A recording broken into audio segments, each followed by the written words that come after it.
সহস্র শহীদের স্বপ্নকে বাস্তবায়ন করা হবে। শত সহস্র শহীদের রক্তের অঙ্গীকার কি ছিল? বৈষম্যহীন বাংলাদেশ। যে দেশে কোন বৈষম্য থাকবে না, যে দেশের সবাই সামনে দেশে এই দেশে নাগরিক অধিকার ভোগ করবে, সামাজিক সুবিধা হবে,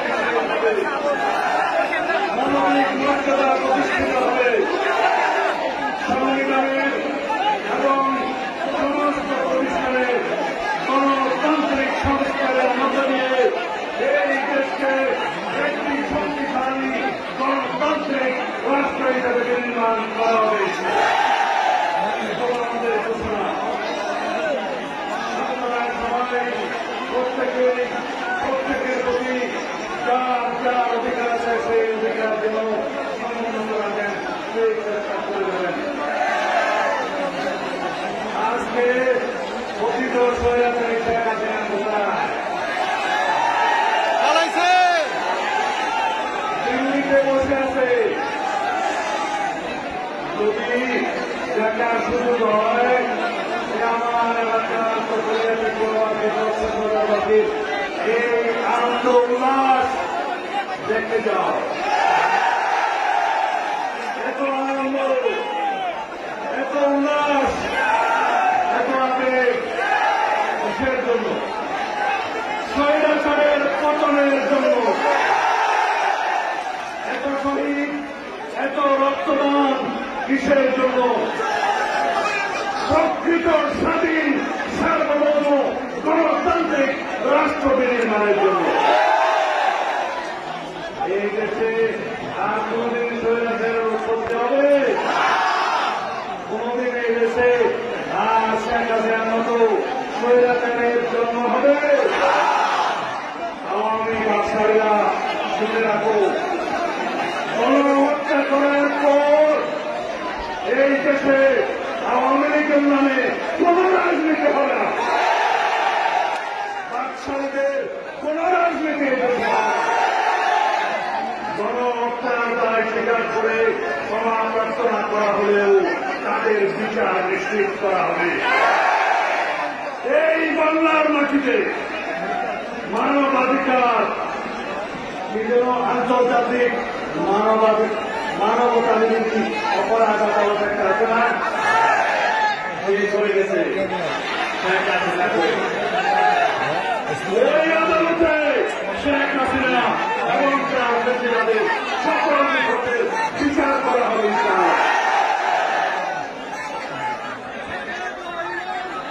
বাংলাদেশের মানুষ দেখেছে 1975 সালে বাংলাদেশের জনগণ একটি বিচার দেখেছিল। দেখেছে না? আওয়ামী লীগ শিক্ষা নিয়েছে? না, নাই। আওয়ামী লীগের কোনদিন শিক্ষা হবে না। বাংলাদেশে গণহত্যা চালিয়ে হেলিকপ্টার থেকে গুলি করে শিশু এবং নারীদের হত্যা করে আবার যদি আওয়ামী লীগ নির্বাচন করতে আসে, আপনাদের কাছে ভোট চাইতে আসে, আপনারা কি সেটা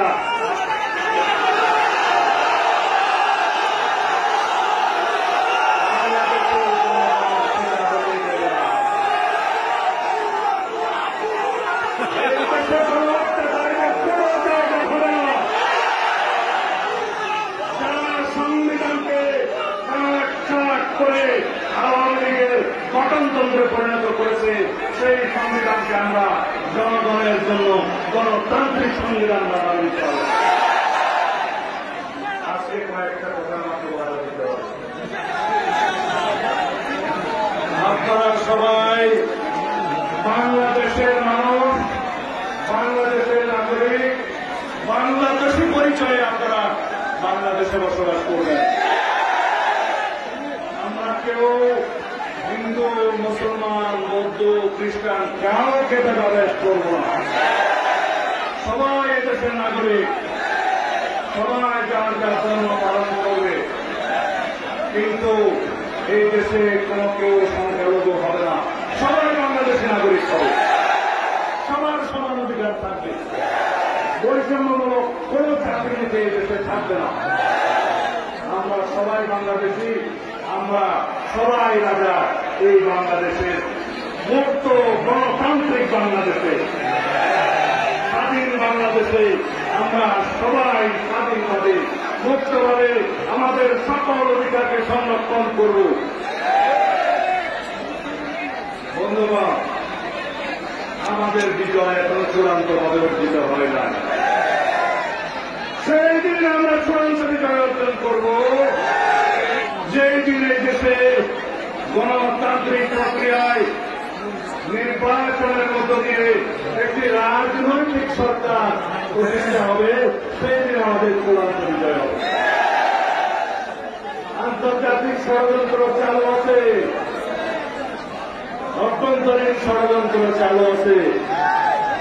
কিছু কিছু পতিত স্বৈরাচারের দূষণরা এখনো বাংলাদেশের অভ্যন্তরীণ বিষয়ে হস্তক্ষেপ করার চিন্তা করছে।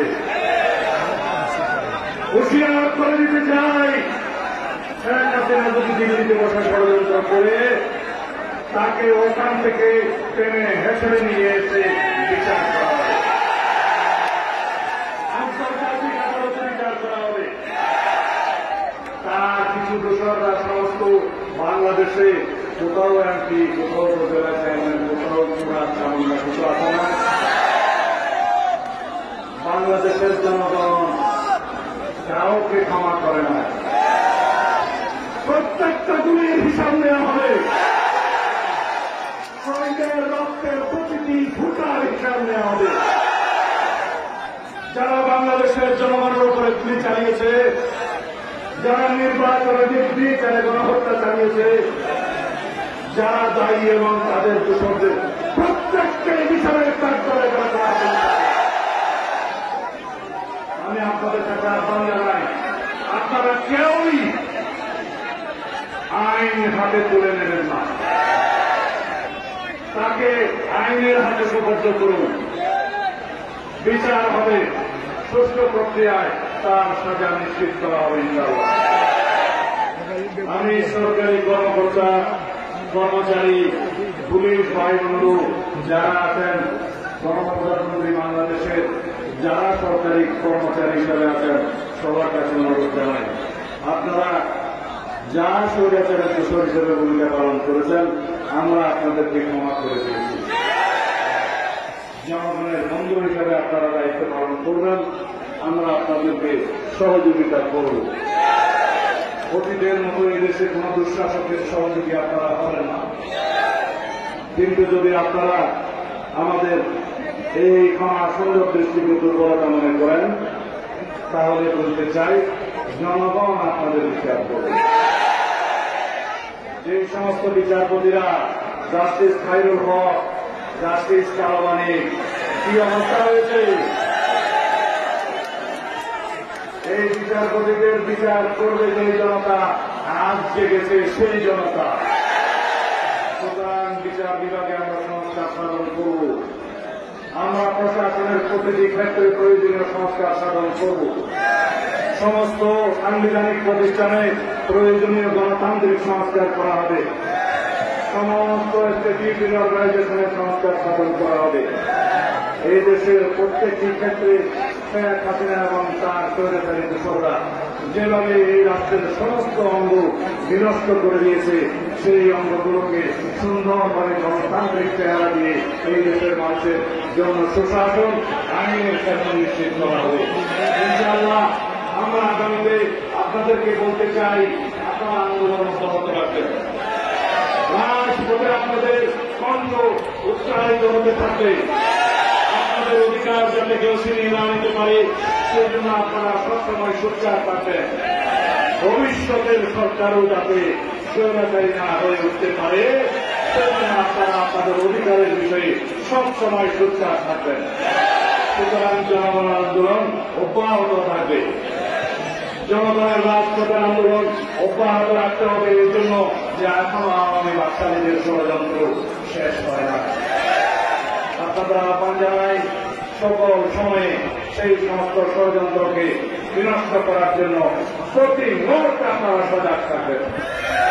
সেই দিন গণতান্ত্রিক প্রক্রিয়ার মধ্য দিয়ে জনগণের নির্বাচিত একটি সরকার সংসদে বসবে, সেদিন আমাদের প্রাথমিক বিজয় হবে। জনগণের অধিকার যাতে আমরা সমুন্নত রাখতে পারি, সেজন্য যাতে আমরা সবসময় সংগ্রামে লিপ্ত থাকতে পারি, সেজন্য আমাদেরকে প্রস্তুত থাকতে হবে। আমি আজকে আরো একটি জায়গায় আমাকে যেতে হবে, পেকুয়াতে যেতে হবে। ওখানে আমাদের পেকুয়াবাসী অপেক্ষা করছে। আপনারা যদি অনুমতি দেন, আমি আপনাদের মধ্যে রওনা হতে পারি। যাতে হবে ইনশাআল্লাহ। আমি আজকে জীবিত, আমি আপনাদের সামনে আজকে জীবিত থেকে কথা বলছি। আমি জীবনে চিন্তা করে আমি যেতে পারবো। কথা শোনেন ভাই বন্ধুগণ, আমার যদি কথা শোনেন, আমি যখন শেখ হাসিনার মৃত্যুর প্রতি অন্ধকার হয়, প্রতি মুহূর্তে মৃত্যুর কথা শুনছিলাম, তখন আমার হৃদয়ে ছিল শরীরের গোয়াবাসী। আমি জানতাম আপনারা আল্লাহ আসছিল আমাদের দোয়া থেকে। আমি যখন বলতাম আমার লাশ দয়া করে আমার পরিবারের হাতে তুলে দিলেন, কোন জবাব পেতাম না।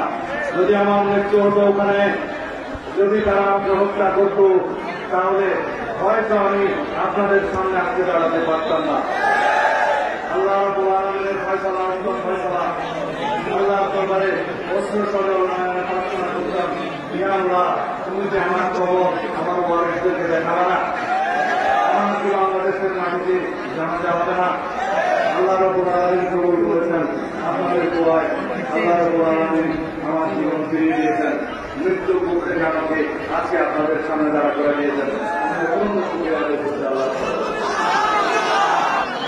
সুতরাং আরো অনেক কাজ বাকি আছে।